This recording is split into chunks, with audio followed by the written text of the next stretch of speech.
Bueno, pero como lo comentaba, David Miazo, economista jefe de FADA, está para conversar un ratito con nosotros, lo cual agradecemos mucho. ¿Cómo te va, David? Bienvenido, buen día. Muy buenos días, un gusto estar conversando con vos. Bueno, la idea un poco como ocurre en esta época es hacer un balance de lo que significó la tributación del sector para con un Estado que si algo ha necesitado este año fue justamente ingreso a partir de la recaudación, porque además todo estuvo contaminado por la pandemia. ¿Qué análisis hacen desde FADA en esta materia, David? Te pido disculpas, estoy escuchando toda otra conversación por fuera. No sé si será del estudio o algo por el estilo. Ahora seguramente corregimos esto Ahora perfecto. y, y voy Ahora a, y perfecto. voy a prevalecer. No, te decía, digo, momento de balance, como ocurre siempre en cada época del año, en esta época del año, para ver en definitiva cómo fue el comportamiento tributario del sector para con un Estado que si algo necesitó este año fue recaudar esta intencionalidad de recaudar por donde sea, sobre todo porque fue el año contaminado por la pandemia, una pandemia que terminó atravesando lo productivo, lo económico, afectando también lo social en este 2020. Exactamente. Bueno, en lo que fue la agricultura tuvimos una pequeña suba de presión tributaria hacia comienzos de año con el aumento de derechos de exportación a la soja y hacia el fin de año pasado el aumento a derechos de exportación al resto de los cultivos también, porque veníamos con ese esquema de 4 pesos por dólar y pasamos al 12%, por ejemplo, para maíz, para trigo. Entonces eso también impactó en una pequeña suba de presión tributaria, aunque también se sumó con menor impacto la devolución a pequeños productores de algunos puntos de derecho de exportación a la soja.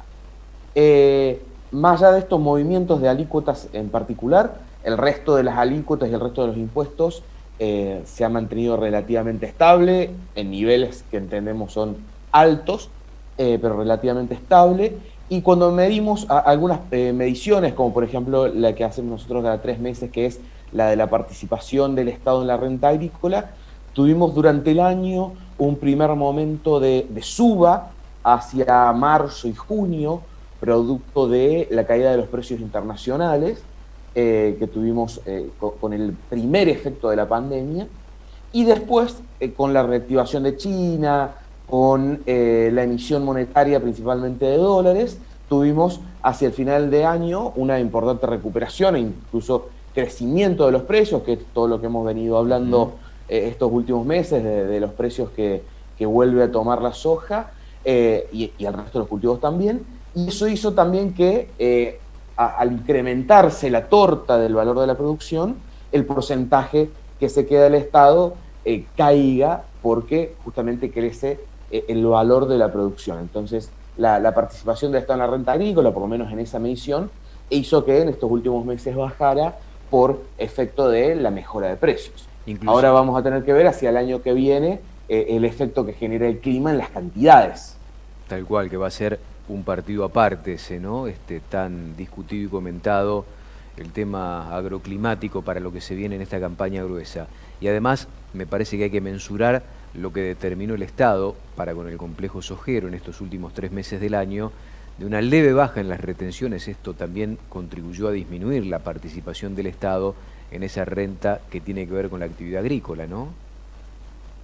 Exactamente, esta baja que se dio por 3 meses, tratando de impulsar en algún punto la venta de granos y la liquidación ante la necesidad urgente de dólares del gobierno, pero con un efecto, yo diría, limitado. Hay que ver ahora cuando terminemos el mes y hagamos algunos números, si realmente tuvo un efecto sustancial o un efecto muy limitado, como varios supusimos en un comienzo. Sí, daría la impresión de que no fue muy aprovechado por el productor porque miraba otras cuestiones y no esta baja circunstancial en el complejo de retenciones para la actividad sojera.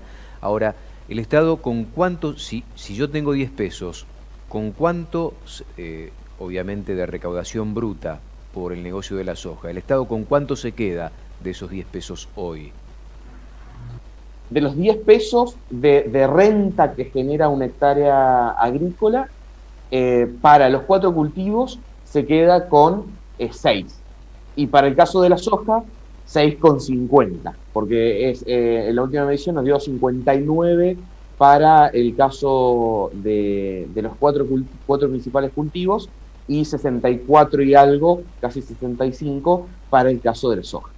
Muy interesante esto. En algún momento llegó a estar, si yo no me equivoco, por arriba de 9 pesos, ¿no? No sé si este Sí, año, pero... estuvo hasta el 2014 en cerca del 75%, subió hasta cerca del 90% en el 2015, producto de caída de precios por un lado y el profundo atraso cambiario que teníamos en ese momento, y bajó a niveles del 60-65% a partir de 2016, y en esa franja se ha mantenido. Por ejemplo, 2017, que tuvimos año de atraso cambiario, se acercó bastante, y precios relativamente bajos, se acercó bastante al 70, y años como esto de mejores precios y mejor tipo de cambio real, tuvo algún nivel de baja a los niveles que conversábamos recién. Sí, hay mucha preocupación del Estado en las últimas horas por lo que está repercutiendo el concepto inflacionario en materia de alimentos. Inclusive la vicepresidenta, cuando hicieron un análisis de gestión el viernes en La Plata con funcionarios del Ejecutivo Nacional y de la provincia de Buenos Aires, hizo hincapié específicamente en materia de alimentos. Y sabemos que hubo algún movimiento sobre el cierre de la semana pasada como consecuencia de la repercusión en el incremento, la recomposición de precio de la hacienda en pie, que obviamente tiene destino de mostrador y de góndola. Allí ha habido mucha preocupación.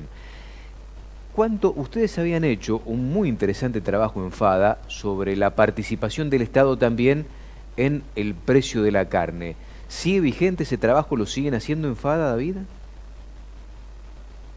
Sí, este es un trabajo que lo hacemos cada 6 meses, porque, bueno, requiere una cantidad de información que nos tienen que pasar carnicerías, frigoríficos, entonces requieren una cantidad de información muy importante, por eso lo hacemos solamente 2 veces al año. Sí, una actividad además totalmente atomizada, digo. Sí, sí, en el caso de la carne, también lo hacemos para el caso del pan y la leche. En el caso de la carne también va atomizada, y muy heterogénea también. Eso hace que por ahí algunos números sean representativos pues solamente para el modelo que tomamos, pero bueno, la última versión que hicimos fue del mes de agosto, con, por ejemplo, una participación de los impuestos sobre el valor final, es decir, sobre el precio que paga el consumidor en la góndola, de un 29%, es decir, casi 1 de cada 3 pesos que alguien paga en la góndola por carne, son impuestos que se acumularon a lo largo de la cadena, desde la cría hasta la carnicería en sí misma. Un costo muy pesado para un producto esencial en la mesa de todos los argentinos, lo cual preocupa mucho al Estado argentino por lo que uno pudo saber en las últimas horas. Y en el caso del pan...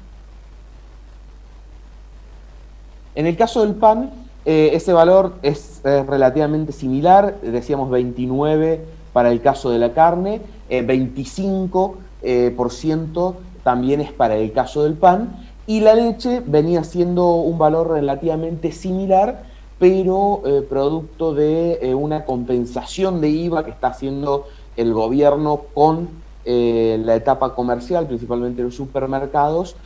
Para el mes de agosto eso estuvo en el 12%. Cuando uno evalúa, porque estamos recibiendo información de que hace algunas horas, diría hace algunos días, se empezaron a recibir compensaciones para los pequeños y medianos productores que hayan liquidado soja hasta septiembre de este año. Esto evidentemente contribuye a bajar la presión tributaria para muchos productores, aquellos que estén recibiendo estas compensaciones a través del CBU por parte del Estado. ¿Están evaluando esta situación o es una información muy dispersa, difícil de hacer una evaluación concreta de cómo beneficia a parte del entramado productivo, David? No, lo hemos evaluado. yo te diría que en los escenarios que se han podido ver, lo que pasa es que al pequeño productor que recibe la compensación lo deja en una situación de rentabilidad o de viabilidad económica similar a la de un mediano productor. Ahí en algunos análisis de pequeño, mediano, grande y extra grande, de acuerdo a cómo son las estructuras de costos, cómo son el acceso a distintos precios de los insumos y de las labores, lo que podemos identificar es que por ahí la situación de compensación a uno pequeño lo deja en una situación de rentabilidad más similar a la de un mediano productor para lo que es el caso de soja, evaluando 33 para el resto de los perfiles productivos y 28 para el caso o sea, para el escenario de un pequeño productor que en realidad va de 30 a 27, de acuerdo al tamaño. Si tuvieses que hacer un resumen de lo que fue para el productor agropecuario, haciendo un promedio, yo sé que es muy difícil porque no es lo mismo a un productor que, por ejemplo, le falló y a muchos le pasó la campaña triguera, donde ni siquiera alcanzaron a cubrir los costos, y han sido muchos, lamentablemente, sobre todo si trazamos una línea para poner un ejemplo, desde Rosario hacia el norte de la Argentina, donde las dificultades fueron desde el punto de vista climático muy severas y esto se tradujo en muy malos rendimientos, pero tratando de hacer una especie de promedio, siempre, insisto con el tema, es totalmente malo hacer un promedio cuando a uno le fue muy mal. ¿Cómo le fue al productor agropecuario pensando en la presión tributaria que tiene todos los años en su actividad productiva en un 2020 muy particular, donde el resto de las actividades, a muchas de ellas, les ha ido de manera pésima? Bueno, esa sería un poco la óptica con la que yo te respondería. Si uno mira solo la cuestión tributaria, y bueno, la cuestión tributaria sigue siendo muy pesada, sigue siendo una de las más altas para toda la actividad, para toda la economía argentina, porque tiene los mismos impuestos que tiene cualquier pyme del país, pero eso se le suman los derechos de exportación, entonces uno cuando hace cualquier número respecto a la carga tributaria es muy superior a cualquier otra actividad. Eso, digamos, en lo impositivo. Después, en el desenvolvimiento de la actividad, yo arrancaría diciendo lo que justamente aclaraste vos. En realidad,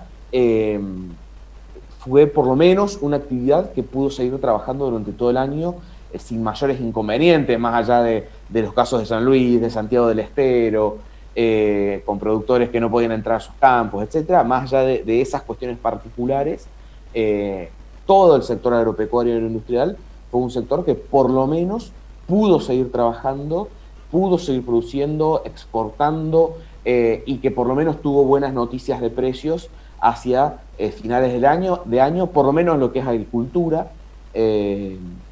Vos venías comentando algo de ganadería antes también.